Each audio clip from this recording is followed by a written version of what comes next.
이 이야기를 쓰면서도 제가 많이 망설이고 있는데요. 제 이야기를 들으신 분들이 저를 보고 세상 물정 모른다고 손가락질을 할까봐 두려움이 앞서기 때문입니다.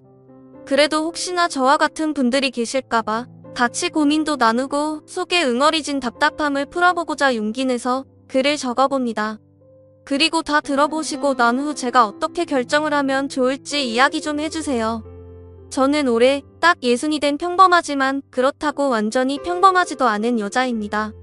평범하다는 것이 우리 또래 여자들 삶이 다 그렇듯이 남편 내조 잘하고 자식들 잘 키우며 살았다는 뜻이고요. 평범하지 않았다는 것은 남들이 저를 보고 교수 사모님이라 불러줘서 그래도 대접을 받으면서 살았기 때문이에요. 다만 대접이라는 게 무슨 여왕님 대접을 받은 것은 아니고요. 그래도 무시는 안 당했다는 뜻이에요. 솔직히 드라마나 영화 보면 교수 사모님 하면 밍크코트에 고급 자동차 타고 다니면서 어깨에 힘을 주며 거들먹거릴 것 같지만 저는 태생부터 그런 것하고는 거리가 멀고요. 그냥 어디 가서 눈에 띄는 것을 싫어하는 성격이에요. 남편이 교수고 배운 게 많은 거지 제가 배운 것 많고 잘난 여자라는 생각은 한 번도 해본 적이 없어서 웬만하면 나서지 않는 스타일이었어요. 대신 교수 모임에 사모님 자격으로 따라가면 최대한 아는 척 고상한 척은 했습니다. 그만큼 남편 얼굴에 먹칠은 안 하려고 노력했다는 거예요. 대신 친해지면 호탕한 아줌마로 부렸습니다. 때론 억척스런 아줌마처럼 때론 드라마 보며 펑펑 우는 주책 맞은 언니처럼 살았으니까요.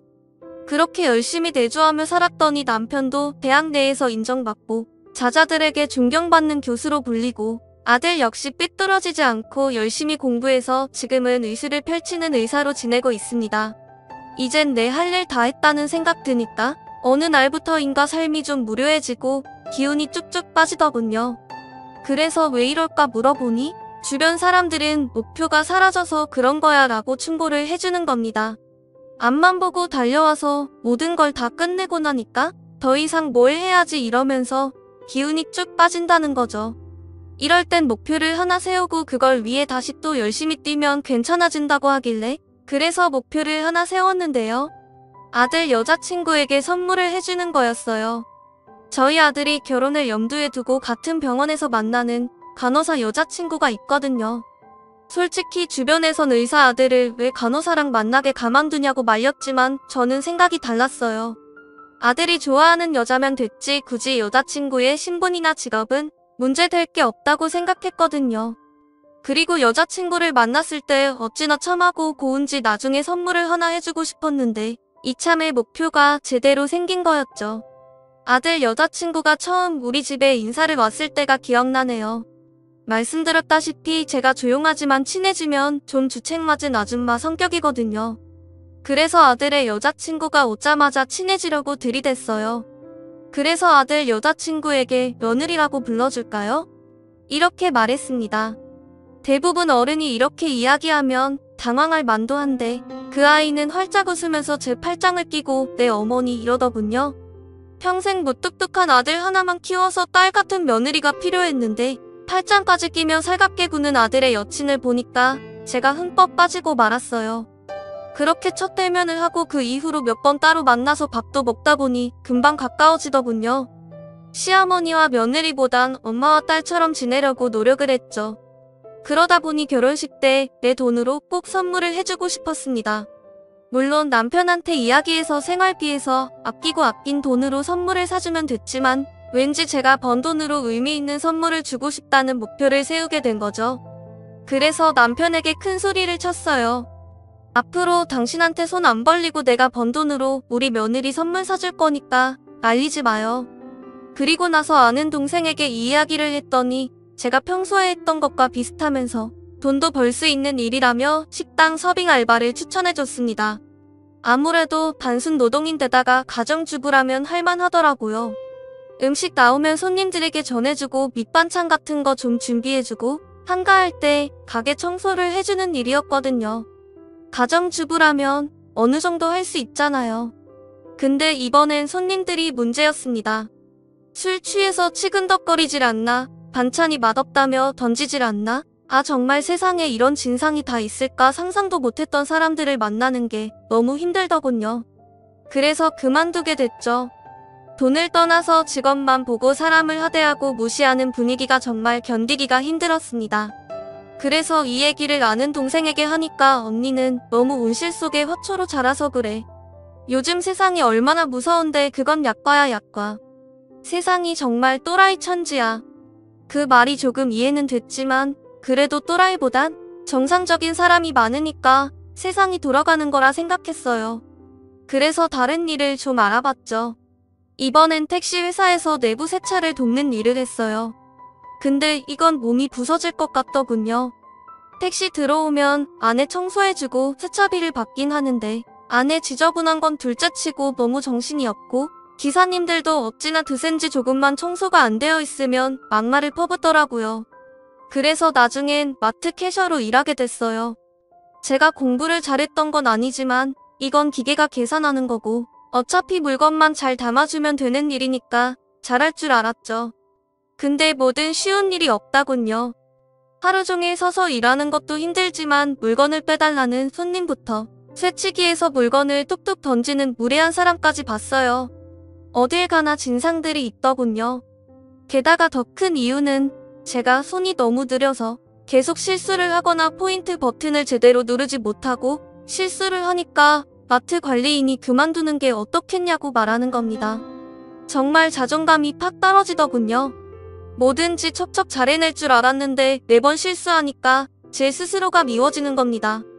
게다가 몸도 피곤하고 마음의 상처까지 입으니까 내가 왜 사서 이 고생을 하고 있나 눈물까지 났어요. 정말 내가 인생을 편하게 살았구나. 고생하며 일하는 분들도 많은데 내가 정말 세상 물정을 몰라도 한참 몰랐구나. 이렇게 저를 되돌아보게 됐고요. 아무래도 제가 늘 지쳐서 들어오니까 하루는 아들이 묻더군요. 엄마는 요즘 뭘 하시길래 얼굴이 어두워요? 차마 며느리 될 사람을 위해서 사서 고생 중이란 말은 못하게 했고 그냥 운동을 심하게 해서 그렇다고 둘러댔죠. 제 속사정을 아는 남편은 저한테 몰래 다가와서 이제 그만해. 소뚜껑만 운전하던 사람이 무슨 사회 나가서 돈을 번다고 호들갑이야. 그냥 돈 줄 테니까 그걸로 선물 사줘. 당신이 이러고 다니는 거 알면 아들이 기겁한다고. 막상 남편이 무시하는 듯이 말하니까 더욱더 오기가 생기더군요. 솔직히 못할 게 뭐가 있겠어요. 누군 타고날 때부터 교수짓 했습니까? 엄마 뱃속부터 인문학, 철학, 공학 이런 거 줄줄 외우고 태어난 것은 아니잖아요. 비록 제가 배운 것은 많이 없어도 엄마로서, 아내로서, 가정주부로서 노하우는 있었거든요. 남편한테 괜히 괘씸해서 한마디 했죠. 당신은 나 없으면 라면 물도 제대로 못 마치는 주제에 어디서 큰 소리예요? 두고 봐요. 내가 내 손으로 돈 벌어서 우리 며느리한테 멋진 선물 하나 해줄 거니까 당신은 가만히 있기나 해요. 제가 눈에 도끼를 품고 한마디 하니까 남편도 꼬리를 슬쩍 내리는 겁니다. 오기가 생기니까 뭐든 할 수 있을 것 같아서 아는 동생을 통하지 않고 제가 직접 알아봤어요. 제가 가장 잘할 수 있는 일을 보니까 스마트폰 어플을 깔면 파트타임으로 일하는 청소도우미를 모집하더군요. 제가 원하는 시간에 맞는 업무를 제가 골라서 찾아가면 되고 어차피 제가 하던 일이니까 자신도 있었습니다. 시급도 나쁘지 않았고요.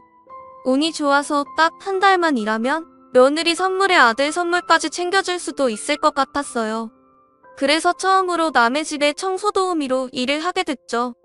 처음 간 집은 아이만 여럿인 집이었는데 그냥 청소 좀 해주고 조금 남는 시간에 밥 좀 해주고 아들 어릴 적 보는 것 같아서 놀아주고 우리 집이라고 생각해서 더욱더 꼼꼼히 챙겨줬더니 집주인이 굉장히 만족해하는 겁니다. 저도 뿌듯하더라고요. 드디어 저한테 딱 맞는 일을 찾았다는 생각이 들었어요. 그리고 아들에게 슬쩍 말을 했죠. 너 나중에 엄마한테 잘해야 한다. 어디 가서 이런 엄마 못 만나? 아들은 뜬금없는 제 이야기에 어리둥절해 하더군요. 근데 그 표정이 어찌나 재밌던지 속으로 흐뭇했어요. 그렇게 청소도우미로 몇 번 해보니까 슬슬 자신감도 붙고 웬만한 거리도 버스 타고 가서 척척 해낼 정도가 되더라고요. 이렇게 몇 번만 더 일하면 며느리에게 나름 고급 선물도 해주고 남겠더라고요. 근데 뭐든지 잘 풀리면 꼭 한 번은 돌부리에 걸려 넘어지게 되잖아요. 저 역시도 너무 일이 잘 풀리다 보니 제대로 성사에 휘말리는 일이 생긴 겁니다. 그날도 시간대에 적당하고 시급도 괜찮은 일이 있길래 바로 오케이 하고 일을 하러 갔습니다. 집에서 10점 거장 정도 떨어진 곳이었는데 굉장히 의리의리한 집이더군요. 이런 집이라면 고정으로 일하는 도우미가 있을 텐데 왜 나를 불렀을까? 어리둥절했습니다. 어쨌든 안에 들어가니까 한눈에 봐도 허세에 가득 찬 사모님이 의자에 삐딱하게 앉아서 오늘 해야 할 청소범이랑 몇 가지 당부말을 해주는 거예요. 이런 일을 처음 겪으면 놀랍겠지만 서빙 알바에 택시 세차에 마트 캐셔하며 온갖 진상은 다 만난 터라 별로 놀랍지도 않더라고요. 그냥 열심히 하겠다고 인사를 하고 지정해준 곳만 일을 하면 되겠다 해서 평상시처럼 한눈 안 팔고 열심히 일을 했습니다. 솔직히 대부분 어디만 깨끗이 해달라 이렇게 이야기를 하고 큰 참견은 안 하거든요. 아니면 끝날 때쯤 와서 확인만 하는 정도예요. 근데 그 사모님은 계속 저를 지켜보는 거예요. 마치 귀금속 매장에 들어가면 혹시 뭘 훔쳐가나 쳐다보는 보안 요원처럼 계속 저를 쳐다보는데 뒤통수가 따가울 정도더군요. 돌다리도 두들겨 보고 혼난다는데 의심이 많은 사모님인가 보다 이렇게 생각하고 저는 정해진 시간에 정해진 일을 야무지게 했습니다. 중간에 사모님이 갑자기 말을 시키더군요. 원래 우리 집에서 일하는 아주머니 한 분이 계시는데 하필 중요한 날인데 몸이 아프다고 해서 아주머니를 부른 거예요. 그러니까 혹시 오늘 일을 잘해주시면 제가 또 부를 수도 있으니까 잘 좀 부탁해요. 묻지도 않았는데 갑자기 자기 이야기를 꺼내서 그냥 내내 이러고 말았죠. 자기도 무안했는지 그제서야 자리를 피하더군요. 감시 카메라가 없어졌다는 생각에 조금 안심은 되더라고요. 어쨌든 저는 하늘을 우러러 한 점 부끄럼 없이 일을 잘 마무리하고 집으로 돌아왔죠. 근데 집에 돌아와서 쉬고 있는데 청소 어플 회사에서 전화가 온 거예요. 그러면서 오늘 청소한 집에서 문제가 생겼는데 무슨 일인지 해명도 할 겸 직접 전화를 해보라고 하더군요. 도대체 문제가 뭐길래 전화를 하라고 그럴까? 정말 궁금해서 알려준 번호로 전화를 걸었어요. 아까 그 사모님이 전화를 받자마자 대뜸 욕설을 내뱉더군요. 그러면서 하는 말이 지금 당장 우리 집으로 와요. 안 오면 신고할 테니까. 오한이 벙벙하더군요. 그래서 남편에게 오늘 일한 곳에서 문제가 있나 봐 이렇게 이야기했더니 남편은 무슨 큰일이겠냐며 태워다 줄 테니 자초지종이나 들어보라고 하더군요. 그때만 해도 설마 했어요. 보아하니 돈도 좀 있는 집안이니 상식선에서 이야기할 거라 믿었죠. 그렇게 남편은 차로 저를 데려다 줬고 차 안에서 기다릴 테니 다녀오라고 하더군요. 그래서 저는 아무 생각도 없이 그 집 안으로 들어갔어요. 근데 사모님이 저를 보자마자 뺨을 후려치는 겁니다. 너무 어이가 없더군요. 지금까지 진상이란 진상은 다 만난 줄 알았는데 이런 개진상은 처음이었어요. 제 뺨을 때리자마자 하는 말이 화장실 위에 있던 금팔찌 어딨어? 당신이 가져갔지? 이러는 거예요. 정말 어이가 없더군요. 보아하니 사모님, 아니 그 여자의 남편으로 보이는 남자는 팔짱을 끼고 저를 위아래로 훑어보고 있는 겁니다. 순간 금팔찌는 뭐고 내가 왜 이 꼴을 당해야 하는지 모르겠더군요. 그래서 저는 금팔찌는 본 적도 없고 내가 왜 이런 꼴을 당해야 하는지 모르겠다고 항의를 했습니다. 그랬더니 그 여자는 스마트폰에 금팔찌 사진을 보여주면서 이거 말이야. 이 금팔찌. 내 이름이 정확히 적혀있는 금팔찌. 이거 수제로 만든 거야. 근데 끝까지 잡아뗄 거야? 웬만하면 직접 사과하면 끝내려고 했더니만 정말 막장이구만. 아줌마 경찰 부를 테니까 경찰서 가서 그렇게 계속 모르는 척 해봐. 순간 너무 무서우니까 머리가 혼란해지더군요. 내가 금팔찌를 본 것 같기도 하고 그걸 치웠던 것 같기도 하고 계속 뒤죽박죽하기 시작했어요. 저는 훔치지 않았고 제가 훔칠 사람이 아니라고 계속 항변했지만 그 여자는 제 팔을 잡아 끌며 오늘 집에 온 사람은 당신밖에 없는데 금팔찌에 다리가 달렸어? 왜 사라졌는데? 말을 해보라고. 게다가 그 여자 남편까지 합세해서 저를 몰아세우니까 저도 모르게 그 자리에서 펑펑 울게 됐습니다. 그 여자는 금팔찌 값을 내놓으면 없던 일로 해줄 테니까 빨리 돈을 내놓으라는 겁니다. 그래서 얼마냐고 했더니 제가 일하면서 모은 돈을 비상금으로 꽁꽁 숨겨둔 돈까지 탈탈 모아야 살 수 있는 액수더군요. 정말 어떻게 모은 돈인데 이렇게 뺏겨야 하나 생각이 들어서 경찰서로 갈까도 생각했지만 제가 정말 운실 속에 화초처럼 바보같이 자란 터라 경찰서 간다는 말에 저도 모르게 그 돈을 주고 집에서 나와버렸습니다. 아마 이쯤에서 저보고 바보 같은 여자라고 말씀하시는 분들 많을 거예요. 맞아요. 정말 바보 같았죠. 근데 정말 그 순간은 무서웠고 그냥 그 순간을 벗어나고 싶다는 생각뿐이었습니다. 그렇게 즉석에서 돈을 이체해주고 나서야 그 여자 집에서 나왔습니다. 차 안에서 기다리던 남편은 무슨 일이냐고 묻는데 차마 도둑으로 몰렸다고 이야기는 못하고 집안 청소 문제 때문에 클레임 들어와서 해명만 했다고 둘러댔죠. 그 말에 남편은 화가 났는지 누굴 무시해도 유분수지. 그래도 명색이 교수 사모님인데 이것들이 누굴 오라가라 하고 난리야? 그때 제가 교수 사모가 무슨 대수냐고 남편에게 면박을 줬습니다. 어쨌든 지금 그런 게 중요한 게 아니었으니까요. 남편은 그냥 해프닝 정도만 생각하고 그 일은 금방 잊어버리더군요. 하지만 저는 계속 그 일이 마음에 걸려서 더 이상 일을 못하겠더라고요.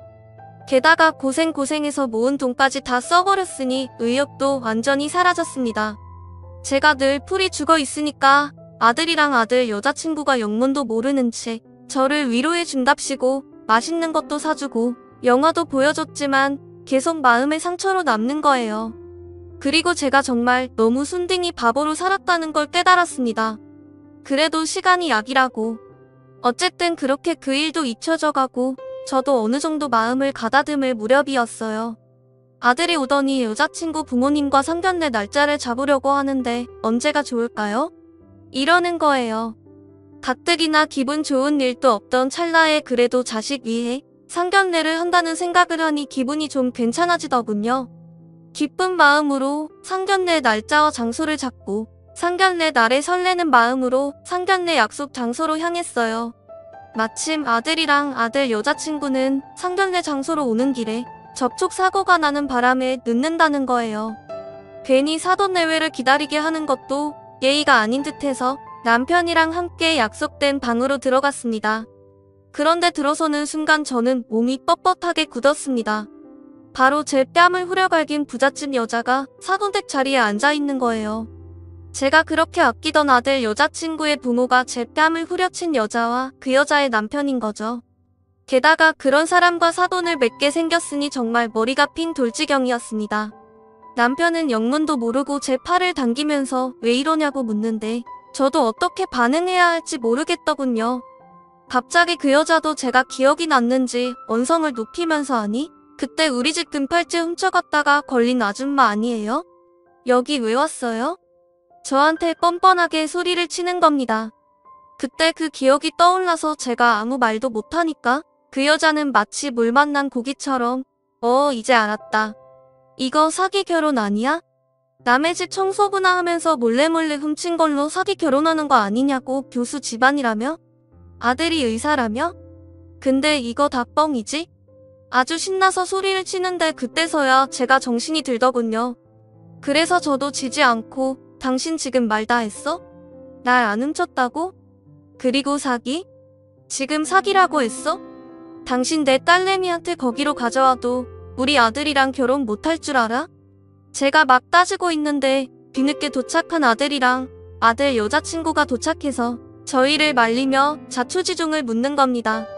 그러자 그 여자는 자네 의사 맞아? 자네 아버지 교수님 맞긴 맞는 거야? 근데 왜 자네 어머니가 우리 집 와서 청소를 했어? 자네 지금까지 다 뻥친 거지? 가족 사기단이지? 그치? 그때 남편도 열이 받아서 주먹을 주더니 밥상을 확 뒤집어 엎어버리고 아들 역시 무슨 소리냐며 항의를 하고 난리도 그런 난리가 없었어요. 저는 너무 억울해서 내가 당신 내 집에서 일한 건 당신 딸내미 선물 주려고 한 것뿐이야. 내가 돈이 없어서 그런 줄 알아? 당신처럼 주렁주렁 멋으로 달고 다니는 금부치가 아니라 진짜 정성이 담긴 금부치 하나 해주려고 했어. 그 말을 하고 나가려고 하는데 남편이 제 손을 붙잡고 여기서 우리가 왜 나가? 저런 인간 쓰레기들이 나가야지 하며 저보고 꿋꿋하게 따지라고 하는 겁니다. 그 말에 용기가 더욱 생기더군요. 저랑 남편 그리고 아들 마지막엔 아들 여자친구까지 저를 두둔하며 자기 엄마에게 따지듯이 공격을 하니까 그 여자는 자기도 뭔가 틀렸다고 생각했는지 당황하는 겁니다. 그러더니 아니 그러면 교수 사모님이라고 말을 하지 왜 안 하셨어요? 근데 왜 남의 팔찌나 훔치시고 그래서 이러면서 말끝을 흐리는데 뭔가 느낌이 이상하더군요. 왜냐면 그 여자가 소리소리 지를 때 팔뚝에서 금팔찌가 빛나는 걸 제가 봤기 때문입니다. 그래서 얼른 그 여자 팔을 낚아채서 큰 팔찌를 보며 이거 뭐예요? 그때 나한테 이 팔찌 없어졌다며? 사진 들이대며 보여줬는데 이게 왜 당신 팔에 있는 건데? 당신이야말로 이거 사기 아니야? 그 여자도 놀랐는지 제대로 말을 잇질 못하더군요. 그제서야 변명이라고 꺼내놓는 게 아니 원래 일하던 아주머니가 이걸 훔쳐갔는데 그걸 오해해서 도둑으로 몰았었네요. 미안합니다. 정말 화가 나더군요. 나를 도둑으로 몰아세운 것도 열받지만 내 돈은 받아먹고 입까지 씻고 오히려 큰 소리까지 쉬었던 거잖아요. 그냥 저를 어디 못 배운 청소나 하는 여자라고 취급을 하는 저급한 사고방식이 너무 싫었습니다. 교수 부인이면 대접하고 청소 보면 이런 취급을 당해야 하나요? 사태를 대충 알아차린 아들 여자친구는 갑자기 무릎을 꿇더니 자기가 잘못했다고 빌고 그 여자 남편도 사부인 너무 죄송합니다. 이러면서 싹싹 비는데 어이가 없더군요. 그렇게 기세등등 하더니 이젠 자기들 죄가 밝혀지고 게다가 누가 봐도 우리 집 식구들이 우세하다고 느껴지니까 바닥에 납작 엎드리는 꼴이 너무 가증스러웠습니다. 그렇게 이쁘게 보이던 아들의 여자친구도 더럽게 보였고요. 그래서 제가 태어나서 처음으로 비열한 한마디를 했죠. 아들 여자친구에게 말했습니다. 난 내 손에 때 묻히기 싫으니까 내가 내 엄마 뺨을 때려. 그러면 용서를 생각해볼게. 그 말에 아들 여자친구는 고민하더군요. 하지만 결혼이 파토날까봐 부들부들 떨던 그 여자는 어서 자기 뺨을 때리라며 재촉을 하는 겁니다. 그런데 차마 아들 여자친구는 못 때리겠다며 멈추는 겁니다. 그래서 뒤도 안 돌아보고 나왔습니다. 솔직히 자기 엄마 뺨을 때리든 때리지 않든 저는 결혼에 찬성을 안 할 생각이었거든요. 그리고 다음날 아들 여자친구가 팔찌값을 현금으로 가져왔다군요. 솔직히 그건 받았습니다. 제 노동의 결실이었고 저의 억울함이 담긴 피와 땀의 결실이었으니까요. 그러면서 아들의 여자친구가 하는 말이 자기는 부끄러워서 결혼을 못 올리겠다고 하더군요. 그래서 아들과 헤어지겠다며 인사를 하는 겁니다. 근데 그 말이 어찌나 가슴을 후벼 파는지 정말 갈등을 많이 했습니다. 그 집안 사람들을 생각하면 정말 가증스럽지만 그래도 아들의 여자친구랑 엄마와 딸처럼 보낸 시간도 많은데 그 정이라는 게 무시 못할 일들이었거든요. 속된 말로 저런 부모 밑에서 어떻게 이런 자식이 나왔을까 싶을 정도로 아이는 올바른 아이였으니까요. 그리고 지금까지 고민 중입니다. 아들은 여자친구랑 결혼할 생각이 없다곤 하지만 살짝 보니 제 눈을 피해 만나는 것 같더군요. 물론 저를 면박 주고 도둑으로 문 그쪽 집안을 생각하면 당연히 결혼을 안 하는 게 맞지만 아들과 아들 여자친구를 생각하면 결혼을 시키는 게 맞는 것 같기도 합니다. 바보처럼 살아서인지 이런 걸로 고민하네요. 인생의 풍파를 겪어본 여러분들이라면 어떻게 하실 건가요? 저에게 지혜를 좀 빌려주세요.